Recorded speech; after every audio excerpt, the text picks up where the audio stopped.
নমস্কার বন্ধুরা, আমি পাপিয়া। আপনারা দেখছেন আমার শখের রান্নাবান্না। আজ আপনাদের সাথে শেয়ার করছি কাতলার কালিয়া। মাছের টুকরোগুলোর মধ্যে লবণ, হলুদ, সর্ষের তেল ভালোভাবে মাখিয়ে নেব। ওদিকে কড়া গরম হয়ে গেলে সর্ষের তেল দিয়ে দিচ্ছি। তেলও গরম হয়ে গেলে পেঁয়াজ ভেজে নেব বেরেস্তার জন্যে। এবার ওই তেলের মধ্যেই মাছগুলো দিয়ে ভাজতে দেবো এবং সেই ফাঁকে মশলা তৈরির জন্য নিয়ে নিচ্ছি পেঁয়াজ কুচি, আদার টুকরো, হলুদ গুঁড়ো, লঙ্কার গুঁড়ো, ধনের গুঁড়ো, জিরের গুঁড়ো আর সামান্য জল দিয়ে বেটে নিচ্ছি।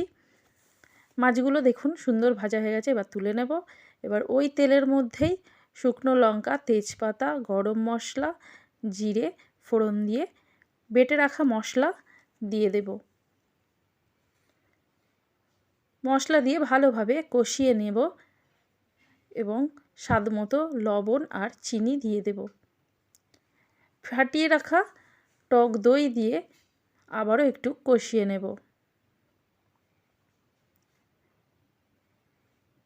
কিছুক্ষণ কষানোর পর দিয়ে দিলাম টমেটোর টুকরো, দিয়ে আবারও একটু কষিয়ে নিয়ে যখন মশলা থেকে তেল ছাড়লো দিয়ে দিলাম জল।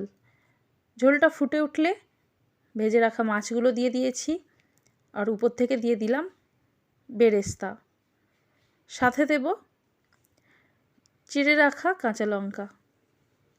10 মিনিট পর একেবারেই তৈরি কাতলার কালিয়া। বন্ধুরা, আমার ভিডিওটা যদি আপনাদের ভালো লেগে থাকে অবশ্যই লাইক, কমেন্ট, শেয়ার করবেন। সাবস্ক্রাইব করতে ভুলবেন না।